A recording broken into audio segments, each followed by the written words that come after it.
ప్రభువైన యేసుక్రీస్తు నామములో మీ అందరికీ కూడా నా హృదయపూర్వకమైన వందనాలు. ఈరోజు బాప్తిస్మం అంటే ఏమిటి, ఎందుకు తీసుకోవాలి, ఎప్పుడు తీసుకోవాలి, ఎలా తీసుకోవాలి అనే యొక్క పాఠాన్ని మనం స్టడీ చేద్దాము. బాప్తిస్మం అంటే ఏంటి అనేది ఒకసారి మీరేమైనా అవగాహన కలిగి ఉన్నారా? దానికి ఆ బాప్తిస్మం అనే పేరుకి అర్థం ఏంటండి? తెలిసిన వారు ఎవరు ఉంటే చెప్పండి. కొంతమంది సీనియర్స్ కూడా ఉన్నారు కదా. సువార్త అంటే ఏంటి చెప్పండి? సువార్త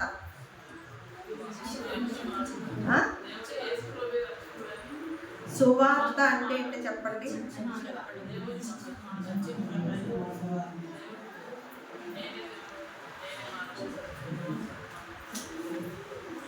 సువార్త అంటే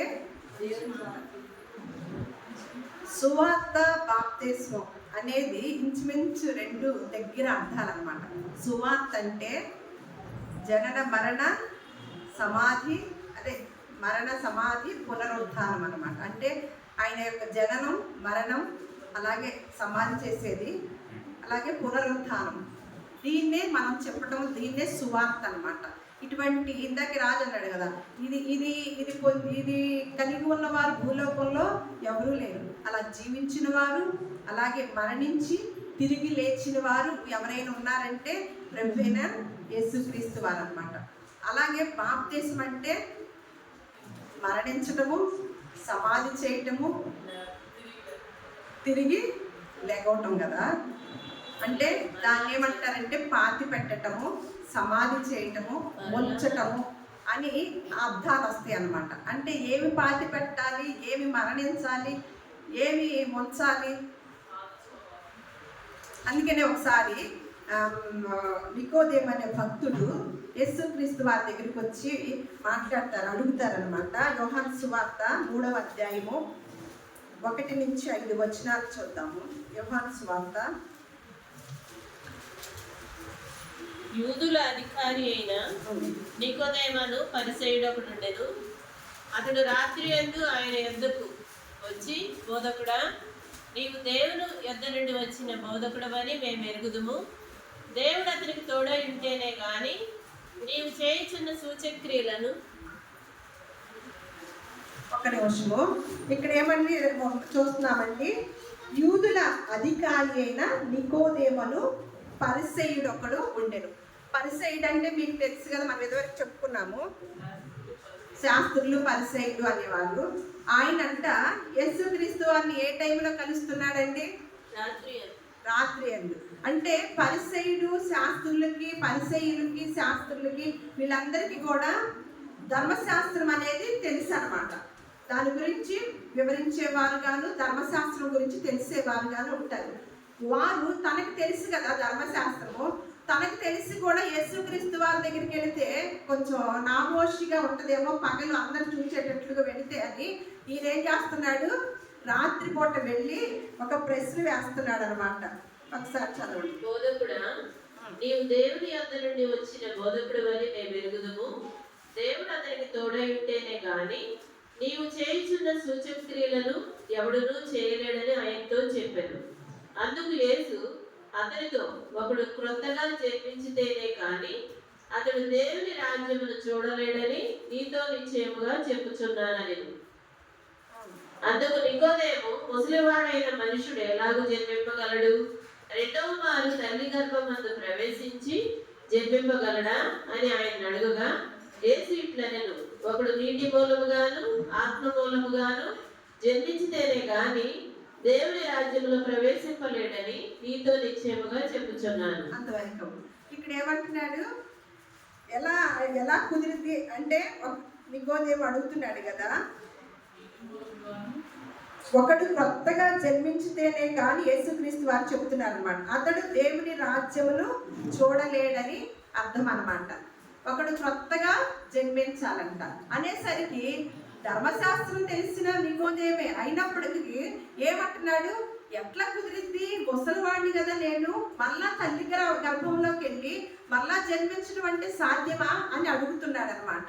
అప్పుడు యేసుక్రీస్తు యేసుక్రీస్తు వారు ఏం చెప్తున్నారు? ఒకడు నీటి మూలముగాను ఆత్మ మూలముగాను జన్మించితేనే గాని దేవుని రాజ్యాన్ని చేరలేడని చూడలేడని చెప్తున్నాడు కదా. అంటే బాప్తిసం అనేది ఏమిటంటే దేవుని యొక్క రాజ్యం. అంటే పరలోక రాజ్యమా? దేవుని రాజ్యం ఏది అంటే బాప్తిసం తీసుకున్నవాడు ఒకడు నీటి మూలంగాను ఆత్మ మూలంగా జన్మించినప్పుడు వాడు దేవుని సంఘములో చేర్చబడతాడనమాట. ఇప్పుడు ఎవరి పరిపాలనలో ఉన్నామండి మనము? ఎవరి పరిపాలనలో, ఏ రాజు కింద ఉన్నాము మనము? యేసుక్రీస్తు వారి పరిపాలనలో ఉన్నామన్నమాట. ఆ సంఘంలో, యేసుక్రీస్తు యొక్క సంఘములో మనందరం కూడా ఉన్నాము. అంటే దేవుని రాజ్యం వేరు, పరలోక రాజ్యం వేరు అనమాట. ఈ రాజ్యంలో చేర్చబడాలంటే, భూలోకంలో ఈ రాజ్యంలో చేర్చబడాలంటే, యేసుక్రీస్తు వారి పాలనలో చేర్చబడాలంటే ఏం చేయాలంట? ఒకడు క్రొత్తగా జన్మించాలంట. క్రొత్తగా జన్మించడం అంటే నీటి మూలముగాను ఆత్మ మూలముగాను జన్మించాలి. ఎప్పుడైతే దీని ద్వారా జన్మించుతాడో క్రొత్తగా, ఆ జన్మించిన వ్యక్తి ఆ బాప్తిసం ద్వారా సంఘంలో చేర్చబడతాడనమాట. సంఘంలో చేర్చబడ్డాక దేవుని యొక్క మాటలు నేర్చుకోవటానికి, ఇంకా వివరణగా నేర్చుకోవటానికి అవకాశం ఉంటుంది. ఆ పరలోక రాజ్యానికి చేరటానికి ఇది తొలి మెట్టు.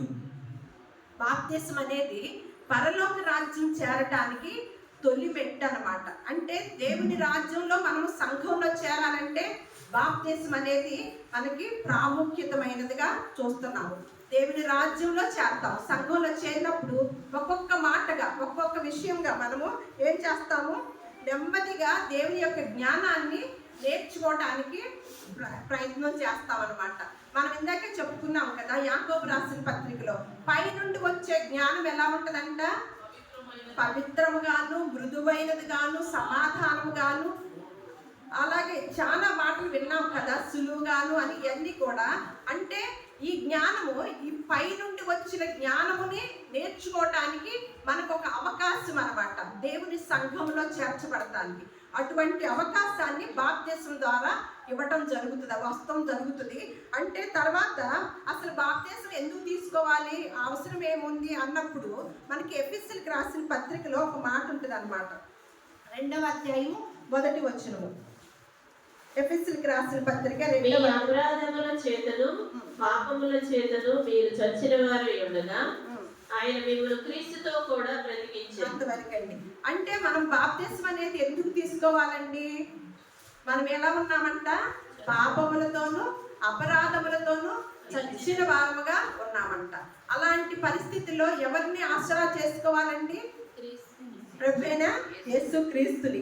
అందుకనే ఆయన మిమ్మల్ని క్రీస్తుతో కూడా బ్రతికించుతాడంట. అంటే పాపములతోనూ అపరాధములతోనంటే ఇంకొక మాట ఉంటుంది. రోమపత్రిక 3వ అధ్యాయము ఎవరెవరు పాపం చేశారో ఇక్కడ చూద్దాం అన్నమాట. పాపము ఎవరెవరికి ఉందో పాపం అనేది ఇక్కడ చూద్దాం. రోమపత్రిక 3వ అధ్యాయం 23వ వచనం. ఏ భేదమును లేదు, అందరూ పాపము చేసి దేవుడు అనుగ్రహించి మహిమను పొందలేకపోతున్నారు. అంతవరకు. అంటే కొంతమంది పాపం చేసింది అందరూ. అందుకనే ఇక్కడ పౌలు గారు రోమపత్రిక రాస్తూ అంటున్నాడు అనమాట, ఏ భేదము లేదు, ఏంటంట, అందరూ పాపము చేసి దేవుడు అనుగ్రహించు మహిమను పొందలేకపోతున్నారు. అంటే మేమేమన్నా పాపం చేశామండి, ఎందుకు మేము బాగానే ఉంటున్నాం కదా అని చాలా మంది ప్రశ్న వేయచ్చు. అయితే మన పాపం అనేది ఎప్పటి నుంచి స్టార్ట్ అయిందంటే ఆది కాండంలో ఒక మాట ఉంటుంది మనకి. ఒకసారి ఆది కాండము 8వ అధ్యాయము 21వ వచనం చూద్దాం. ఆది కాండము 8వ అధ్యాయము 21వ వచనం. అప్పుడు యెహోవా ఇంపైన సువాసన ఆగ్రాణించి ఇక మీదట నరులను బట్టి భూమిని మరలా శపించెను. ఎందుకనగా నరుల హృదయాలోచన వారి బాల్యము నుండి చెడ్డది. అంతవరకు. ఏంటంటండి, ఎప్పటి నుంచి అంటండి? ఈ పాపం అనేది ఎప్పటి నుంచి మొదలైందంటండి? నరుల హృదయ ఆలోచన అంట వారి బాల్యము నుండి కూడా చెడ్డదంటండి. చూడండి, ఎందుకంటే ఒక చిన్న బిడ్డ కదా, ఆ బిడ్డకేమి మనం అబద్ధాలు నేర్పం కదా. ఏదైనా చిన్న చిన్న పొరపాటు చేసి ఏదన్నా మనం వచ్చే లోపల తిన్నదనుకోండి, మట్టి తను వెంటనే మనం వచ్చినప్పుడు వెళ్ళి ఏంటమ్మా మట్టి తిన్నావా అంటే తనప్పటికి అబద్ధం ఏంటో సత్యం ఏంటో తెలియదు. కానీ వెంటనే ఏమంటది, కొట్టిద్దేమో అమ్మమ్మ ఎవరో కొడతారేమని వెంటనే ఏమంటారు, అమ్మమ్మ నేను తినలేదని చక్కగా నటించేస్తుందా. అంటే ఎవరు నేర్పుకుంటారు అది? ఇందాక అనుకున్నాం కదా, కాకరకాయకి ఏంటి స్వతహాగా ఏమొస్తుంది, చేదు వస్తుంది. మరి దోసకాయలకి బీరకాయలకి ఆ చేదుని తినం కదా, ఇది స్వతహాగా ఆ చేదు అనేది. వేప చెట్టు కూడా అంతే కదా. అలా పుట్టుకతో మనం ఏమవుతుందంటే ఆ స్వభావము, పుట్టినప్పుడు దేవుడు నరుల్ని యథార్థవంతులుగానే పుట్టించాడు. భూలోకంలోకి వచ్చాక ఆ చిన్ననాటి నుండి భూలోకంలోకి వచ్చాకే చిన్ననాటి నుండి కూడా ఏంటంటే బాల్యం నుండి కూడా నరుల హృదయ ఆలోచనలు చెడ్డవంట. మళ్ళీ ఒకసారి కీర్తన గ్రంథం కూడా చూద్దాం. 58వ కీర్తన 3వ వచనం.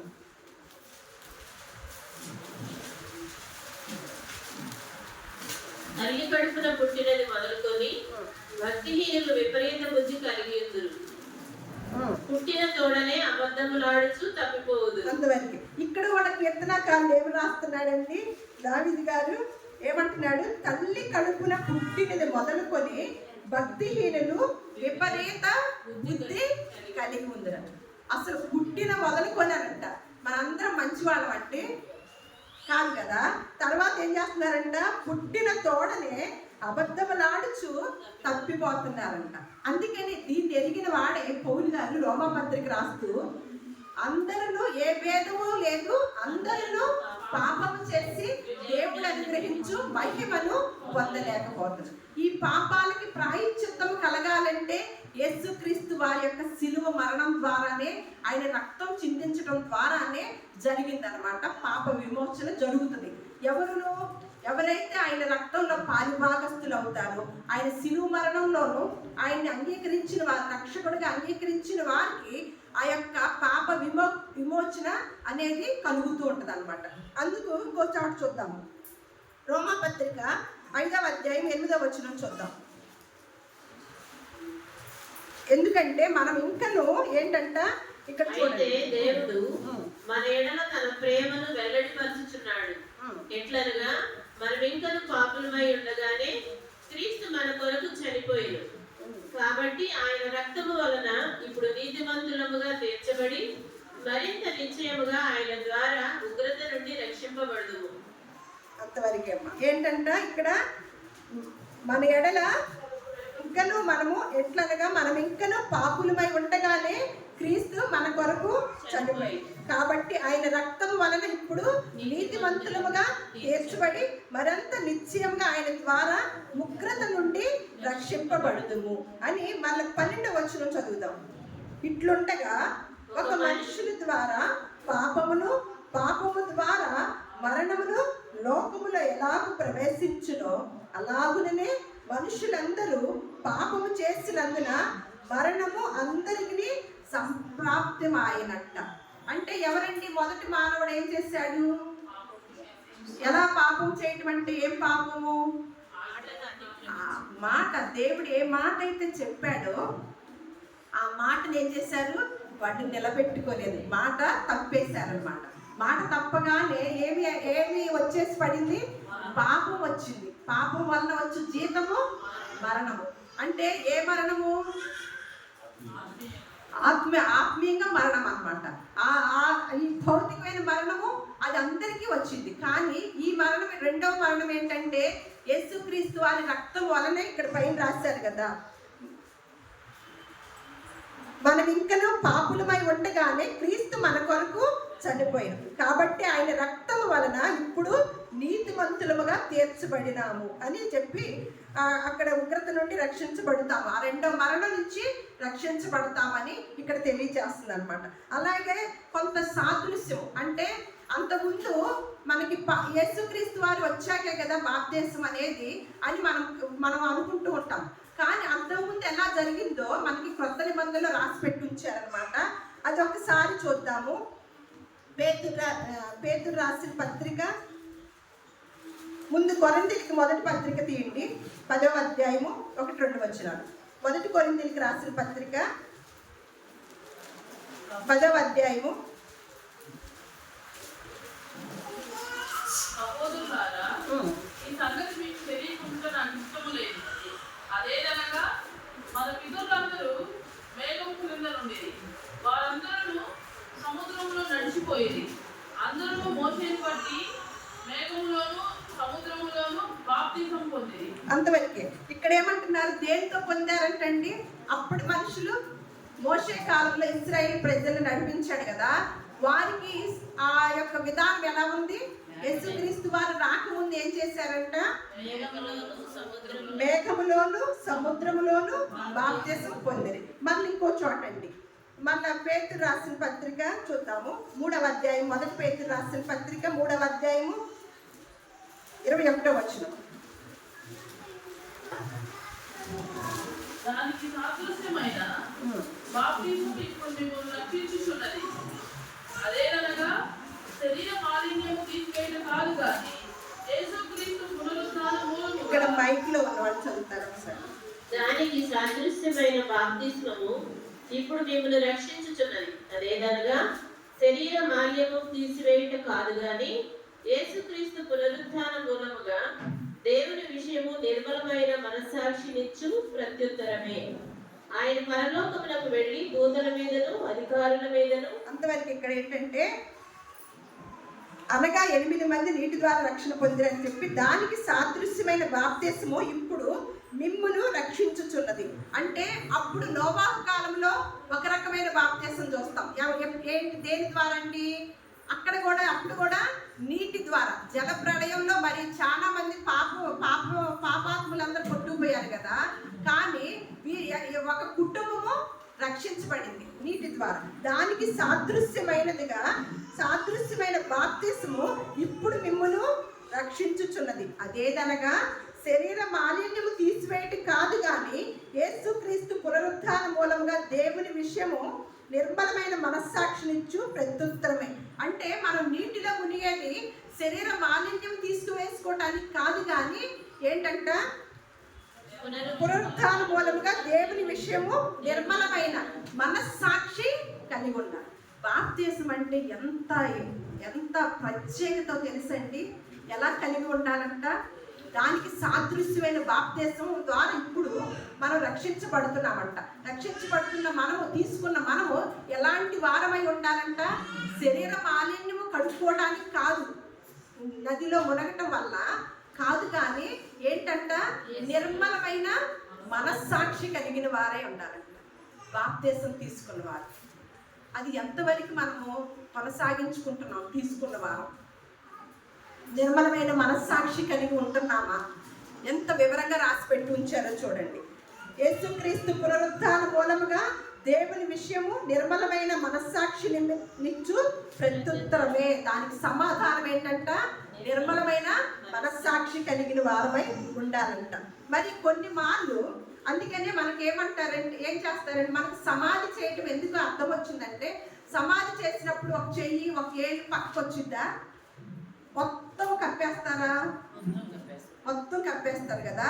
అలాగే నీటిలో కూడా మనము పూర్తిగా మునగాలని సాదృశ్యంగా ఉందన్నమాట. అంటే సమాధి చేయటము, ముంచటము, మరణించటము, క్రొత్త జీవితము, పునరుత్థానము, అలాంటివన్నీ కూడా విన్నాం కదా బాప్తిసం అంటే. అలాగే మనము నీటిలో ముంచటం అన్నమాట. ముంచటం ద్వారా మనము బాప్తిసం తీసుకుంటున్నాము. అలాగే మధ్యలో కొంతమంది కొన్ని మాటలు ఉంటాయి. ఏంటంటే, దేవుణ్ణి ఎదిగారండి కానీ వారు మంచాన ఉన్నారు, సీరియస్ పరిస్థితిలో ఉన్నారు, కానీ వారి పాపాలు ఒప్పుకున్నారు, ప్రాయశ్చిత్తం పొందారు, కానీ వారికి ఎలా బాప్తిసం ఇవ్వాలి? ఇప్పుడు వరకు మీరు నీటిలో ఉంచాలని అంటున్నారు కదా. మరి దేవుణ్ణి కొంతమంది ఎరిగిన వారు ఉంటారు, ఎప్పుడు అవసాన దశలో ఎరిగిన వారు ఉంటారు. కొంతమంది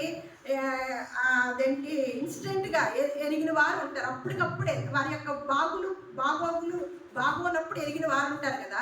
మరి వారిని ఎలా ఉంచాలి? నీటి ద్వారా. మరి కొంచెం ఐసీలో ఉంటారు, సీరియస్ పరిస్థితిలో ఉంటారు. కానీ మేము యేసుక్రీస్తుని స్వరక్షకుడిగా నమ్మామండి, మేము దేవుణ్ణి విశ్వసిస్తున్నామండి, మా పాపాలని ఒప్పుకుంటున్నామండి అని వారు అడుగుతారు. అప్పుడు వారికి ఎలాంటి బాప్తిస్మం ఇవ్వాలండి? ఏం చేస్తాం కుదిరిద్ది అంటారు? కొంతమంది మనం కొన్ని బాప్తిసాలు విన్నాం, చిలకరింపు బాప్తిసం అని. ఇప్పుడు మనం చదువుకునే వాటిలో ఇంకా కొన్ని వస్తాయి, ఇది ఎక్కడ కూడా చిలకరింపు ఉండదు. ఇంకొక చోట విన్నా జెండా కింద బాప్తిసాలంట.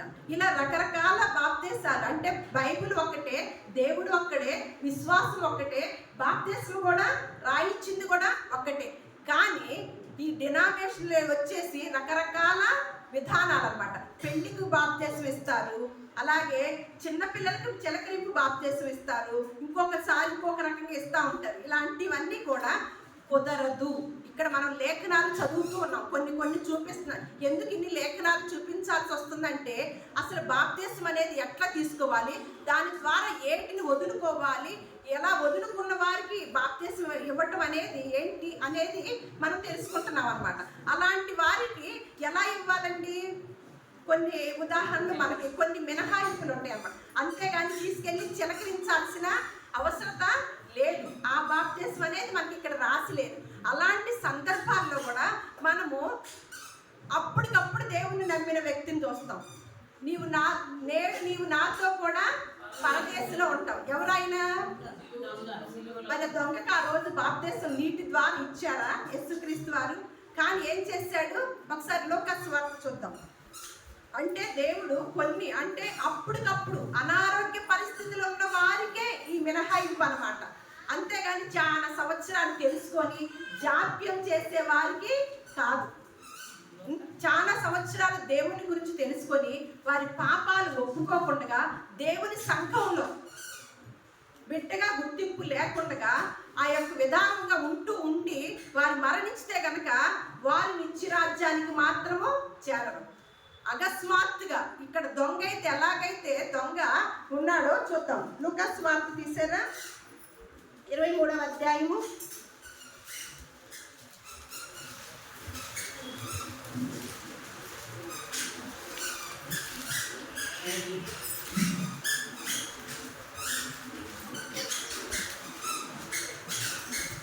వేలాడదీయబడిన నేరస్తుల్లో ఒకడు ఆయన దూషించుచు, నీవు క్రీస్తువు కదా, నిన్ను నీవు రక్షించుకొనుము, మమ్మను కూడా రక్షించమని చెప్పాను. అయితే రెండవ వాడు వారిని గద్దించి, నీవు అదే శిక్షా విధిలో ఉన్నావు కనుక దేవునికి భయపడవా?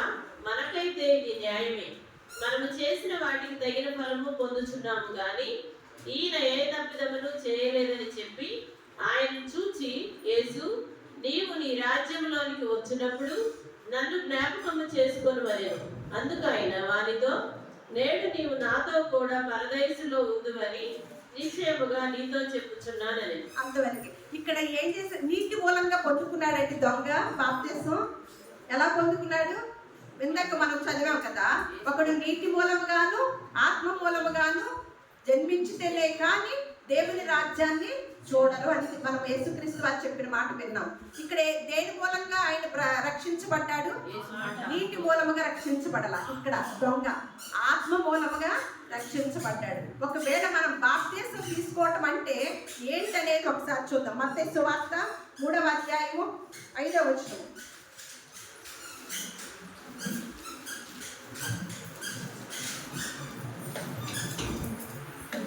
ఆ సమయమున యెరూషలేము వారును యూదయ వారందరూ యోర్దాను నదీ ప్రాంతముల వారందరూ అతని యొద్దకు వచ్చి తమ పాపములు ఒప్పుకొనుచు యోర్దాను నదిలో అతని చేత బాప్తిస్మం పొందుచుండిరి. అంతవరకు ఏం చేస్తున్నారంటండి? ఏం చేయాలి? బాప్తిసం పొందుకోవాలంటే పాపములను ఒప్పుకోవాలంట. బాప్తిసం ఇక్కడ దొంగ ఏం చేశాడు? ఇది మనకి వేయవలసిన శిక్షే, మనకైతే న్యాయమే. ఆయనైతే పరిశుద్ధుడు, ఏ పాపము లేనివాడు అని గుర్తించాడు అనమాట సిలువలో దొంగ. వెంటనే దేవుడు ఎటువంటి అవకాశాన్ని ఇచ్చాడు? వెంటనే దేవుని రాజ్యంలో, అంటే నీటి మూలంగా బాప్తిస్మం తీసుకోవాలి, కానీ వెంటనే దేవుని రాజ్యంలో నేడు నీవు నాతో కూడా పరదేశంలోకి వెళ్ళే అవకాశాన్ని దేవుడు ఇచ్చాడు అనమాట. అలాగే పాపాత్మురాలైన స్త్రీకి కూడా ఆ పాపములు పాపములు నీ పాపములు క్షమించబడనివి బడి ఉన్నవి అని ఒక స్త్రీతో, అత్తరు పూసిన స్త్రీతో కూడా అంటాడు. అంటే ఆ సంఘటనలు కూడా రాసి ఉంచారు. అంటే మనకి ప్రశ్నార్థకంగా ఉండకుండా అటువంటి సంఘటనలు కూడా, అంటే ఎప్పుడైతే సీరియస్ పరిస్థితిలో ఉన్నారో వారికి ఎటువంటి బాప్తిసం ఇవ్వాలి, వారి హృదయాల్లో ఏమి పంపించాలి అనేది మనకి క్వశ్చన్గా లేకుండా సమాధానముగా ఇట్లు 2-3 చోట్ల మనకి తెలియచేశారు యేసుక్రీస్తు వారు. అంటే అలాంటి సమయాల్లో వారు పాపాలని ఒప్పుకోవాలన్నమాట. ఎప్పుడైతే పాపాలు ఒప్పుకుంటారో ఆ పరిస్థితుల్లో వారు రక్షించబడతారు. అలాగే అసలు ఎప్పుడు ఏ సమయంలో తీసుకోవాలి అంటే దేవుణ్ణి ఎరిగి ఉంటున్నారు కదా, చాలా సంవత్సరాలు ఎరిగిన వారు ఉన్నారు. కానీ వారు ఎందుకు జాప్యం చేస్తున్నారు, లేఖనాలు ఏం చెప్తున్నాయి, ఎప్పుడు తీసుకోవాలని చెప్తున్నాయి అనేది మనం ఒక ఇంత పరిశీలన చేద్దాం. ఎంతో మంది ప్రపంచంలో క్రైస్తవులు అనబడే వారు ఎవరంటే క్రీస్తును ధరించుకున్న వారే క్రైస్తవులు అంటారు. కానీ అభిమానంతో కొన్ని సంవత్సరాల పాటు వచ్చేవారు ఉంటారు. కానీ బాప్తిసం అనేది తీసుకోరు. బాప్తిసం అనేది తీసుకుంటే ఏమని చెప్తున్నాను, యేసుక్రీస్తు వారి సంఘంలో పాలి భాగస్థులు అవుతారనమాట. దేవుని రాజ్యంలో, ఆయన పాలనలో, ఆయన చేతి క్రిందకి వెళ్ళి ఆయన చెప్పే పాఠాలు నేర్చుకోవడానికి అవకాశం ఉంటుంది. కానీ వారు ఏం కోల్పోతున్నారు, ఆయన రాజ్యంలో పాలి భాగస్థులు అవ్వటలేదు. చాలా సంవత్సరాల నుంచి వెళ్తున్నారే కానీ వారి పాపాలని ఒప్పుకోవటం లేదు. అలాగే వారి రాజ్యంలో కూడా వారు పాలి భాగస్థులు అవ్వటలేదు వారి పాలనలో. అంటే ఇక్కడ ఎప్పుడు తీసుకోవాలి, ఏ సందర్భంలో తీసుకోవాలి అని కనుక మనం చూసినట్లయితే ఒకసారి అపోస్తుల కార్యములు 16వ అధ్యాయము 30వ వచనం నుంచి 33 వచనాలు చదువుదాం. వారిని వెలుపలికి తీసుకొని వచ్చి, అయ్యలారా, రక్షణ పొందుటకు నేనేమి చేయవలెనను. అందుకు వారు, ప్రభువైన యేసునందు విశ్వాసముంచుము, అప్పుడు నీవును నీ ఇంటి వారును రక్షణ పొందుదురని చెప్పి అతనికిని అతని ఇంటనున్న వారికి అందరికిని దేవుని వాక్యము బోధించిరి. రాత్రి ఆ గడియలోనే అతడు వారిని తీసుకొని వచ్చి వారి గాయములు కడిగెను.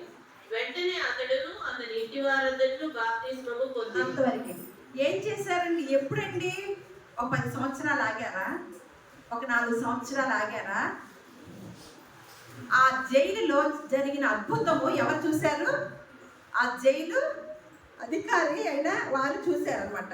అది ఇక్కడ పైన చదివితే మీకు తెలుస్తుంది ఆ అధ్యాయం అంతా. అంతలో చెరసాల నాయకుడు మేలుకొని చెరసాల తలుపులన్నీ తెరిచి ఉండటం చూచి ఖైదీలు పారిపోయిననుకొని కత్తి దూసి తాను చంపుకొనబోయిను. అప్పుడు పౌలు, నీవు ఏ హానియు చేసుకొనవద్దు, మేమందరము ఇక్కడే ఉన్నామని బిగ్గరగా చెప్పాడు. భయం వేసింది అనమాట. అమ్మ వీరిని నేను కాపలా కాస్తున్నాను కదా, వీరందరూ చెరసాల తలుపులు ఊడిపోయి, తాళాలు ఊడిపోయి, వీళ్ళందరూ వెళ్ళిపోయారేమో, నాకు రాజుగారు ఊరుకోరు కదా అని భయం వేసి కత్తితో చంపుకోపోయాడు. వెంటనే పౌలు గారు ఏమన్నారు, అక్కర్లేదు, భయపడద్దు, మేమందరము ఇక్కడే ఉన్నాము అని చెప్పి ఈ అద్భుతము చూశారు. తర్వాత ఆయన చేత వాక్యం చెప్పించుకున్నారంట. ఎప్పుడు, ఏ టైంలో ఇదంతా ఎప్పుడు జరిగింది? ఎన్ని గంటల్లో జరిగింది అనుకున్నారు? మధ్యరాత్రి వేళ జరిగింది అనమాట. ఎప్పుడైతే చెరసాల తలుపులు బ్రద్దలైపోయినాయో వారికి భయపడిపోయి ఈ చెరసాల నాయకుడు వెంటనే ఆ అద్భుతం చూసి ఆ పౌలు గారి మాట విని ఆయన ద్వారా వాక్యం చెప్పించుకున్నారంట. కుటుంబం అంతా కూడా. ఎప్పుడు తీసుకున్నారండి బాప్తిసం? ఈ రాత్రి మీరు చెప్పారు కదా, మేము ఇంటికి వెళ్ళి ఆలోచించుకొని మళ్ళీ కూడబలుకొని మాట్లాడుకొని మేము ఒక 10 రోజులకో, ఒక నెలకో, ఒక 10 సంవత్సరాలకో తీసుకుందాము అని అనుకుంటున్నారా?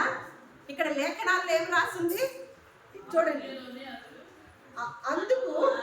అందుకు అయ్యారా, రక్షణ పొందుటకు మేమేమి చెయ్యాలి, నేనేమి చెయ్యాలి అని వెంటనే ఆసక్తి కలిగింది అనమాట. జరిగిన అద్భుతాన్ని బట్టి ఎక్కడికి వెళ్ళాడు ఆ వ్యక్తి?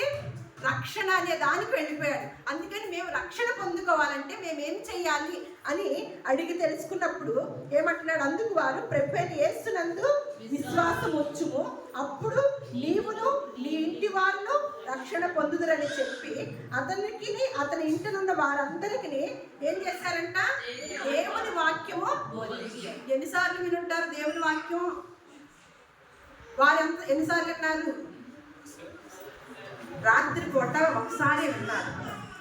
మనం ఎన్నిసార్లు విన్నాము దేవుని వాక్యము? ఎన్ని సంవత్సరాలు విన్నాము? రక్షణ పొందుతున్నారా? వెంటనే ఏం చేశారంట? రాత్రి ఆ గడియలోనే అతడు వారిని తీసుకొని వచ్చి వారి గాయమును కడిగెను. వెంటనే అతడును అతని ఇంటి వారందరూ బాప్తిస్మము పొందెను. ఒక్కడితో కాదు, ఇంటి వారందరిని కూడా ఆ జైలు నాయకుడు సంపాదించుకున్నాడు అనమాట. మరి ఇంకో చోట చూద్దాం. వీళ్ళు సామాన్యులుగా కనపడతారు, ఒక మాదిరి వాడుగా. ఇంకొక అసలు మంత్రి గారిని చూద్దాం అనమాట. అపోస్తుల కార్యములు 8వ అధ్యాయము 28, 38, 28 నుంచి 38 వరకు. అతడు తిరిగి వెళ్ళుచు తన రథము మీద కూర్చుండి ప్రవక్త అయిన యెషయా గ్రంథము చదువుచుండెను. అప్పుడు ఆత్మ ఒకసారి 27 చదివి మనం ఆయన ఎవరో చూద్దాము. అప్పుడు ఐథియోపియుల రాణి అయిన కందాకే క్రింద మంత్రి అయి ఆమె యొక్క ధనాగారం అంతటి మీదనున్న ఐథియోపియుడైన నపుంసకుడు ఆరాధించుటకు యెరూషలేమునకు వచ్చి ఉండెను. అతడు తిరిగి వెళ్ళుచు తన రథము మీద కూర్చుండి ప్రవక్త అయిన యెషయా గ్రంథము చదువుచుండెను. అప్పుడు ఆత్మ ఫిలిప్పుతో, నీవు ఆ రథము దగ్గరకు పోయి దాన్ని కలుసుకొనమని చెప్పాను. ఫిలిప్పు దగ్గరకు పరిగెత్తుకొని పోయి అతడు ప్రవక్త అయిన యెషయా గ్రంథము చదువుచుండగా విని, నీవు చదువునది గ్రహించుచున్నావా అని అడుగుగా, అతడు ఎవడైనను నాకు త్రోవ చూపకుంటే ఎలాగూ గ్రహింపగలనని చెప్పి రథమెక్కి తనతో కూర్చుండమని ఫిలిప్పును వేడుకొనెను. అతడు లేఖనమందు చదువుచున్న భాగమేదనగా, ఆయన గొర్రె వలె వదకు తేబడెను, బొచ్చు కత్తిరించి వారి ఎదుట గొర్రెపిల్ల ఎలాగ మౌనముగా ఉండునో అలాగే ఆయన నోరు తెరవకుండెను. ఆయన దీనత్వమును బట్టి ఆయనకు న్యాయ విమర్శ దొరకకపోయిను. ఆయన సంతానమును ఎవరు వివరింతురు? ఆయన జీవము భూమి మీద నుండి తీసివేయబడినది. అప్పుడు నపుంసకుడు, ప్రవక్త ఎవరిని గూర్చి ఇలాగ చెప్పుచున్నాడు? తన్ను గూర్చియా వేరొకని గూర్చియా? దయచేసి నాకు తెలుపమని ఫిలిప్పును అడిగాను. అందుకు ఫిలిప్పు నోరు తెరిచి, ఇక్కడ యెషయా గ్రంథం చదువుతున్నాడు కదా, తనకు అర్థం అవ్వకపోయేసరికి వెంటనే ఏం చేస్తున్నాడు? అర్థమైందో లేదో, ఎందుకు ఇప్పుడు అవసరమే ఉందా, తెలుసుకోవాల్సిన అవసరం, మన అవసరాలు తీరితే చాలు కదా అని అనుకున్నాడా? మనమైతే బైబిల్ చదువుతున్నాం కదా, ఎప్పుడైనా ఎవరైనా ప్రశ్న వేశారా మాకు ఇది అర్థం అవ్వలేదని? ఇన్ని సంవత్సరాల్లో ఎప్పుడైనా ఎవరినన్నా అడిగారా? బైబిల్ చదివితేనే కదా అడగటానికి. మీకు ఏమైనా ప్రశ్నార్థకంగా ఎప్పుడన్నా విషయం మీ కంటపడిందా? మీ ఆలోచనలో పడిందా? ఎన్ని సంవత్సరాలు అయితే దేవుణ్ణి ఎరిగి పరిశుద్ధ గ్రంథాన్ని పరిశీలించి చదవటం ఎన్ని సంవత్సరాలు అవుతుంది? ఎప్పుడైనా ఇది నాకు అర్థం అవ్వలేదు అని ఎవరన్నా అడగటం మీరు ఎవరన్నా అడిగారా? అంటే మీకు బాగా అర్థమైంది, పాపం ఈయనకి అర్థం అవ్వలేదు. అర్థం అవ్వపోయేసరికి వెంటనే ఏం చేస్తున్నాడు? ఇదేదో నాకు అర్థం అవ్వలేదు, నాకు వివరించండి అని అడుగుతున్నాడు అనమాట. ఇక్కడి నుంచి చదవండి. అందుకు ఫిలిప్పు నోరు తెరిచి ఆ లేఖనమును అనుసరించి అతనికి యేసును గురించిన సువార్త ప్రకటించెను. వారు త్రోవలో వెళ్ళుచుండగా నీళ్లున్న ఒక చోటికి వచ్చినప్పుడు నపుంసకుడు, ఇదిగో నీళ్లు, నాకు బాప్తిస్మం ఇచ్చుటకు ఆటంకమేమని అడిగి రథము నిలుపుమని ఆజ్ఞాపించెను. ఫిలిప్పు, నీవు పూర్ణ హృదయంతో విశ్వసించిన ఎడల పొందవచ్చునని చెప్పాను. అతడు, యేసుక్రీస్తు దేవుని కుమారుడని విశ్వసించుచున్నానని ఉత్తరమిచ్చాను. ఫిలిప్పు నపుంసకుడు ఇద్దరును నీళ్లలోనికి దిగిరి. అంతటా ఫిలిప్పు అతనికి బాప్తిస్మం ఇచ్చాడు. అంతవరకేనండి. ఏం చేస్తున్నాడంటే ఇక్కడ ఆ లేఖనాలను అనుసరించి అతడు ఏం చేస్తున్నాడంటే యేసుక్రీస్తుని గురించిన సువార్తను, యేసుని గురించిన సువార్తను ప్రకటించినాడు. యేసుక్రీస్తు గురించి సువార్తను ఎప్పటి వరకు ఎన్నాళ్ళు విన్నామండి? మనము ఎన్ని సంవత్సరాల నుంచి వింటున్నాం? బాప్తిసం తీసుకొని వాళ్ళ గురించి చెప్తున్నాం. ఎన్ని సంవత్సరాల నుంచి వింటున్నాం యేసుక్రీస్తు సువార్త? ఈయన ఎవరు? ఈయన మామూలుగా ఎవరు? ఏ మంత్రి? ఆర్థిక శాఖ మంత్రి. ఒక రాణి దగ్గర ఆర్థిక శాఖ మంత్రి అన్నమాట. చక్కగా ఆ గుర్రపు బండి మీద వెళ్తున్నాడు. వెళుతూ యెరూషలేము దేవాలయానికి ఆరాధించుకోవడానికి వెళ్తున్నాడే కానీ వివరణ తెలియదు ఆయనకి. అప్పుడు యెషయా గ్రంథం అనే ఆ పుస్తకం దొరికిందంట. దొరికేసరికి వెడుతూ కూడా ఇంకే ఆలోచనలు పెట్టుకోవాల. ఏం చేస్తున్నాడు, దాన్ని పరిశీలన చదువుతుంటే తనకు అర్థం అవ్వలేదంట. అర్థం అవ్వబోయేసరికి మరి ఎవరో ఒకరు చెప్పాలని అడిగినప్పుడు మరి ఫిలిప్ వచ్చాడనమాట. వచ్చి యేసుక్రీస్తు వారి సువార్త గురించి చెప్పడం జరిగింది. వెంటనే విన్నాడా, విని తర్వాత తీసుకుందాం అనుకోవచ్చు కదా. ఏం చేశాడు, దారిలో నీళ్లు ఉన్నాయంట. నీళ్లు ఉండేసరికి వెంటనే బండిని ఆపేశాడు. బండిని ఆపేసి నాకు వెంటనే నీవు ఇవ్వగలిగితే కనుక నాకు బాప్తిసం ఇవ్వమంటున్నాడు. అంటే ఎప్పుడు జాప్యం జరిగిందా, కనిపెట్టాడా? మనం ఎక్కడైనా కొన్ని మందిరాల్లో చూస్తాం, బాప్తిసం తీసుకోవాలంటే ఏం చేయమంటారు, కొన్ని రోజులు కనిపెట్టమంటారు. మళ్ళా కొన్ని చోట్ల చిలకరింపు అంటారు, కొన్ని చోట్ల జెండా కింద అంటారు. ఇక్కడ ఏమంది, ఈ సంఘటనలో ఈ సందర్భంలో ఏముంది, ఏమంటున్నాడు, నీళ్లున్న చోట అంట. నీళ్లున్న చోట బండిని ఆపాడు. ఆపి ఏం చేస్తున్నాడు, నేను యేసుక్రీస్తుని సొంత రక్షకుడుగా అంగీకరించి నా పాపాలను ఒప్పుకుంటున్నాను అని, నీకు ఇష్టమైతే నాకు బాప్తిసం ఇవ్వని చెప్పి బాప్తిసం తీసుకోవడం చూస్తున్నాం.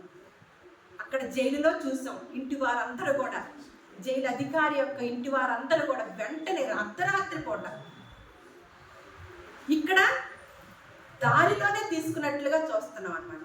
చిలకరింపు దానికి మరలా మీకు వివరణ చెప్తున్నాను. ఇక్కడ కూడా నీళ్ళని చూశారు కదా, మరలా యోహాను సువార్తలో కూడా ఒకసారి చూద్దాం. యోహాను సువార్త 3వ అధ్యాయం 23వ వచనంలో కూడా మనం లేఖనాల్లో చూసుకొని దాన్ని బట్టి ముందుకు వెళదాము. తప్పకుండా మనం ఏది కూడా ఒక సున్నైనను పొల్లైనను కూడా కలపకూడదు, తీయకూడదండి. లేఖనాలను పరిశీలించి ఏది ఎలా ఉందో అది నేర్చుకుందాము. సలీము దగ్గరనున్న ఐనోను స్థలమున నీళ్లు విస్తారముగా ఉండేది కనుక యోహాను కూడా అక్కడ బాప్తిస్మం ఇచ్చుచూ ఉండేది. జనులు వచ్చి బాప్తిస్మము పొందిరి. అంతవరకు ఎక్కడ ఇవ్వాలంటే బాప్తిస్మం నీళ్లు విస్తారముగా ఉన్న చోట. అంటే నేను ఇందాక చెప్పాను, సమాధి చేయటం ఎలా ఉంటుందో ఆ నీటిలో కూడా ప్రతి అవయవం కూడా మునగాలన్నమాట. క్రొత్త జన్మ, మరి ఒక జన్మ. అంటే మొదటి జన్మ ఏంటి, తల్లి గర్భము మొదటి జన్మ. రెండవ జన్మ ఏంటండి, బాప్తిస్మం అనే జన్మతో మనము క్రొత్త జన్మ ఎత్తి మన పాపాలను ఒప్పుకొని మారు మనసు పొందిన వారమే. ఇదివరకు మనకు ఒక స్వభావం ఉండేది, ఇదివరకు ఒక రకమైన స్వభావం. ఆ స్వభావాన్ని ఏం చేసుకోవాలండి, ఇప్పుడు ఇందాక అనుకున్నాం కదా, నిర్మలమైన మనస్సాక్షి కలిగిన వారమై ఉండాలన్నమాట. ఇటువంటి గొప్ప క్రమశిక్షణ కలిగిన జీవితము మనకు దక్కుతుంది. అందుకని రోమపత్రిక మనం ఒకసారి చూద్దాం. రోమపత్రిక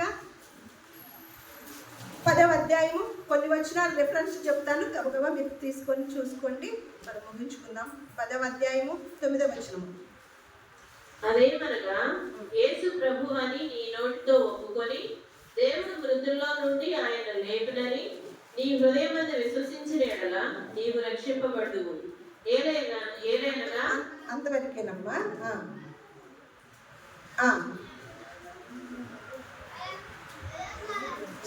అదే ఇంకో ఆలోచన కూడా చదువు. ఏలైనగా నీతి కలుగునట్లు మనుషుడు హృదయంలో విశ్వసించుచు రక్షణ కలుగునట్లు నోటితో ఒప్పుకొనును. అంతవరకే. ఇంకొక చోట కొలస్సీలకు రాసిన పత్రిక 2వ అధ్యాయము 12వ వచనం. కొలస్సీలకు రాసిన పత్రిక 2వ అధ్యాయము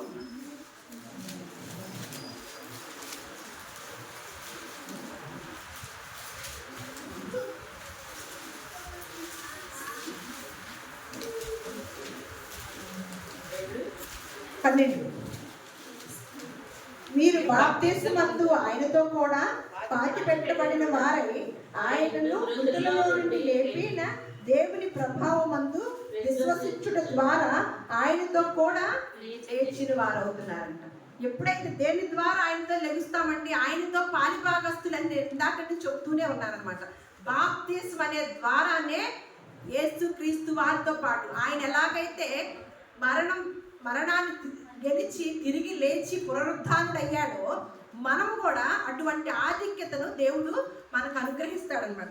ఏమంటున్నారు, మీరు బాప్తిస్మమందు ఆయనతో కూడా పాతి పెట్టబడిన వారై ఆయనను మృతులలో నుండి లేపిన దేవుని ప్రభావమందు విశ్వసించుట ద్వారా ఆయనతో కూడా మనము లేచిన వారమంట. ఇంకో 1 కొరింథీయులకు రాసిన పత్రిక 15వ అధ్యాయము 3-4 వచనాలు.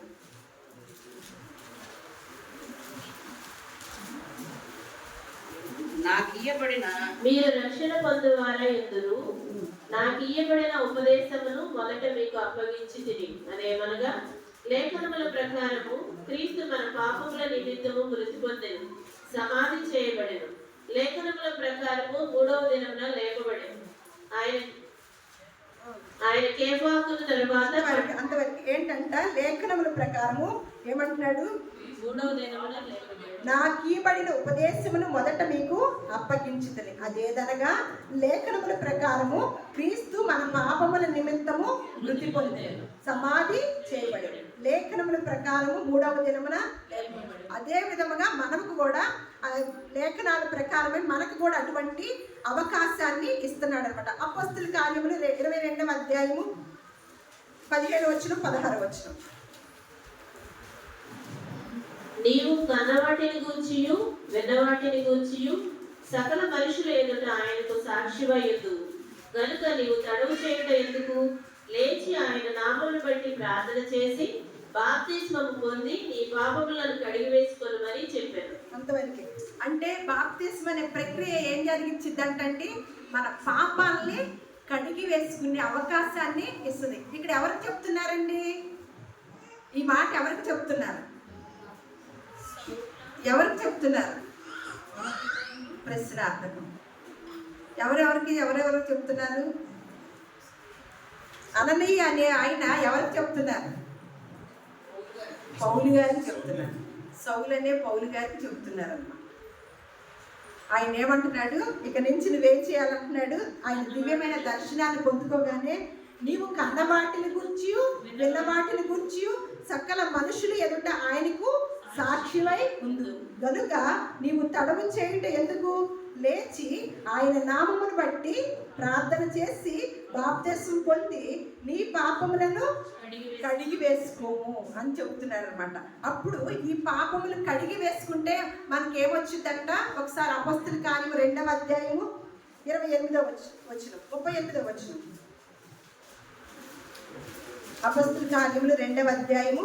పేతురు, మీరు మారుమనసు పొంది పాపక్షమాపణ నిమిత్తము ప్రతివాడు యేసుక్రీస్తు నామమున బాప్తిస్మము పొందుడి, అప్పుడు మీరు పరిశుద్ధాత్మ అను వరము పొందుదురు. అంతవరకేనండి. ఇక్కడ ఏమంటున్నారు, ముందు ఏం పొందాలంట? బాప్తిస్మం తీసుకోవాలంటే ఏం పొందాలి? మారు మనసు పొందాలి. తర్వాత పాప క్షమాపణ నిమిత్తము పొందుకోవాలి. దాని తర్వాత బాప్తిస్మం కార్యక్రమం జరిగింది. దాని తర్వాత ఏం వరం వస్తుంది అంటండి? పరిశుద్ధాత్మను వరము దేవుడు అనుగ్రహిస్తాడనమాట. ఒకసారి తీతుకు రాసిన పత్రిక 3వ అధ్యాయము 5వ వచనం. తీతుకు రాసిన పత్రిక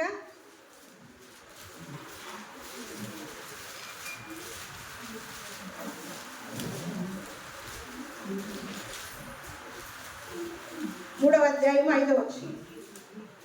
మనము నీతిని అనుసరించి చేసిన క్రియల మూలముగా కాక తన కనికరము చొప్పునే పునర్జన్మ సంబంధమైన స్నానము ద్వారాను పరిశుద్ధాత్మ మనకు నూతన స్వభావము కలుగు చేయటం ద్వారాను మనల్ని రక్షించును. ఈ పునర్జన్మ సంబంధమైన స్నానం అంటే మనం ఏమంటున్నాము?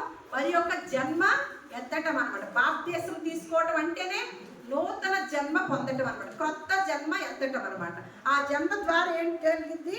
పరిశుద్ధాత్మ మనకు నూతన స్వభావమును కలుగు చేయటం ద్వారాను మనల్ని రక్షించింది అనమాట. గలతీయులకు రాసిన పత్రిక 3వ అధ్యాయం 27వ వచనం. ఇవన్నీ రాసుకొని ఉంచుకోండి. అంటే బాప్తిస్మం అనేది చాలా వివరణ అన్నమాట. ఇవన్నీ కూడా ఇన్ని రెఫరెన్స్లుగా పెట్టడం జరిగింది. దాన్ని మీరు రాసుకొని చదువుకోండి. తర్వాత క్రీస్తులోనికి బాప్తిస్మం పొందిన మీరందరూ క్రీస్తును ధరించుకొని ఉన్నారు. అంతే. ఇప్పుడు ఈ క్రీస్తులోనికి బాప్తిస్మం పొందిన వాళ్ళం అందరూ ఎవరిని ధరించుకున్నామంటండి? మనకేం ధరించుకోవడం తెలుసు? ఆహారాలు ధరించుకోవడం తెలుసు, పెద్ద పెద్ద గొలుసులు ధరించుకోవడం తెలుసు, లేకపోతే ఇంకేదన్నా ధరించుకోవడం తెలుసు. కానీ క్రీస్తులోకి బాప్తిస్మం పొందిన మనము ఎవరిని ధరించుకున్న వారం అవుతామంటండి? క్రీస్తుని ధరించుకున్న వారము అవుతామంటండి. ఇప్పుడు అందుకని ఏమంటున్నాడంటే మార్కు సువార్త 16వ అధ్యాయం 16వ వచనంలో నమ్మి బాప్తిసం పొందిన వాడు రక్షించబడును, నమ్మని వానికి శిక్ష అన్నమాట. నమ్మి బాప్తిసం పొందిన వాడు రక్షించబడును అని ఇప్పుడు రోమా పత్రిక 8వ అధ్యాయం 1వ వచనం మొదటి వచనం. ఇప్పుడు క్రీస్తు యేసునందున్న వారికి క్రీస్తు యేసునందున్న వారికి ఏ శిక్షా విధియు లేదంట, ఏ శిక్షా విధియు లేదంటండి. చూడండి ఎందుకంటే ఒకసారి ప్రకటన గ్రంథము ఇందాకే చెప్పాం కదా, 2 జన్మలకి ఒక్క మరణమే, 2 జన్మలకి ఒక్క మరణం అన్నమాట. రెండో జన్మ కనుక లేకపోతే ఎన్ని మరణాలు? 2 మరణాలు. మీకు అర్థమవుతుందా? రెండవ జన్మ కనుక లేకపోతే 2 మరణాలు, 2 జన్మలు కనుక ఉంటే ఒక్క మరణం. మీకు అర్థమైందా? 2 జన్మలు ఎలా? తల్లి గర్భములో నుంచి ఒక జన్మ, ఆత్మ మూలముగా నీటి మూలముగా మునగటం ద్వారా యేసుక్రీస్తు నామములో తీసుకొని బాప్తిసం తీసుకోవటం ద్వారా క్రీస్తును ధరించుకున్న వారికి రెండవ జన్మ అన్నమాట, ఒక్క మరణం వారికి. ప్రకటన గ్రంథము 20వ అధ్యాయము 6వ వచనము.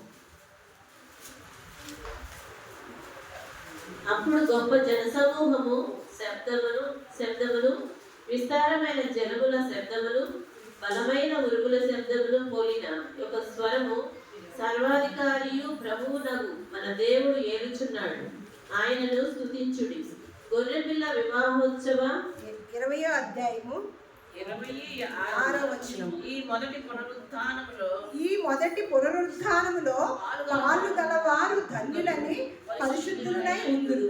ఇట్టి వారి మీద రెండవ మరణమునకు అధికారము లేదు.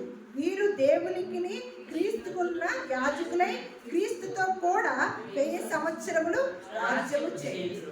ఈ మొదటి పునరుత్థానం అంట ఏంటి? పాలుగన్న వారు ధన్యులని పరిశుద్ధులై ఉన్నారని చెప్తూ ఇట్టి వారి మీద రెండవ మరణము అధికారమే లేదంట. అంటే మనం ఒకప్పుడు పాపములతో అపరాధములతో చచ్చిన వారమై ఉండగా ఆయన యేసుక్రీస్తు ద్వారా మనల్ని బ్రతికించటం జరిగింది కదా. మళ్ళా ఆ చచ్చిన వారి జాబితాలో వెళ్ళకుండగా బ్రతికి ఉండటమే బాప్తిసం అనే కార్యక్రమం అన్నమాట. చచ్చిన వారి జాబితాలో అంటే ఒకప్పుడు నుంచి మన పూర్వకాలం నుంచి కూడా మనం ఏమై ఉన్నామంట? బాల్యము నుండి కూడా నరుల హృదయ ఆలోచన చెడ్డది కాదు. మేము భౌతికంగా ఏ పాపము అందరూ కనపడేటట్టుగా ఏ పాపము చేయలేదు కదండి. మేము పాపులు ఎలా అవుతామంటే ప్రభువైన యేసుక్రీస్తు వారి ఆత్మ బోధ ఏమనంటే ఒకళ్ళు ఒక మోహపు చూపుతో చూస్తేనే పాపము చేసినట్లు, ఒక మనిషిని ద్రోహి అని తిడితేనే నరహత్య చేసినట్లు. ఇటువంటి వాటిలో నుంచి మినహాయింపు ఎవరైనా ఉన్నారండి? కత్తి పట్టుకొని చంపం, అలాగే వ్యభిచారం చేసేవారు ఎవరు ఉండరు. కానీ మన చూపులతో విషపు చూపులు, మోహపు చూపులు, అసూయ చూపులు కలిగిన వారు అందరం ఉన్నామా? కొంతమంది మినహాయింపు ఉన్నామా? అందరం ఉన్నాం. అందుకని ఏ భేదము లేదు, అందరూ దేవుడు పాపం చేసి దేవుడు అనుగ్రహించు మహిమను పొందలేరు. మన వల్ల కాదు కాబట్టి ఎవరి ద్వారా వెళ్ళబోతున్నామండి?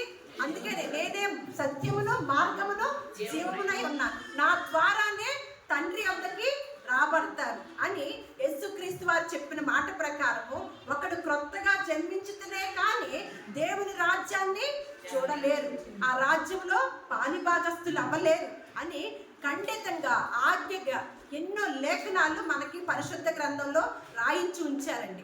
ఎప్పుడు తీసుకోవాలో, ఎలా తీసుకోవాలో, ఎక్కడ తీసుకోవాలో, ఇవన్నీ కూడా తీసుకున్న వారు ఏమి ఒప్పుకోవాలో ఇవన్నీ కూడా పరిశుద్ధ గ్రంథంలో రాయించి ఉంచారు. మాకు తెలియటం లేదు, మాకు అర్థం అవ్వటం లేదు అని అంటే కుదురుతుందా? అన్నీ అర్థమవుతాయి.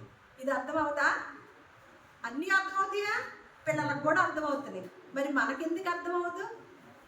మరి ఎన్ని సంవత్సరాలు అయింది మనం ఎరిగి అభిమానించి ఇప్పుడు వరకు క్రీస్తు సంఘంలో పౌరుడిగా ఉండగలుగుతున్నామా అనేది మనం కింద పరిశీలన చేసుకుంటే ఈ బాప్తిసం ద్వారా దేవుని యొక్క రాజ్యానికి వారసులము గాను దేవుని రాజ్యంలో పాలిభాగస్తులు అవుతాము.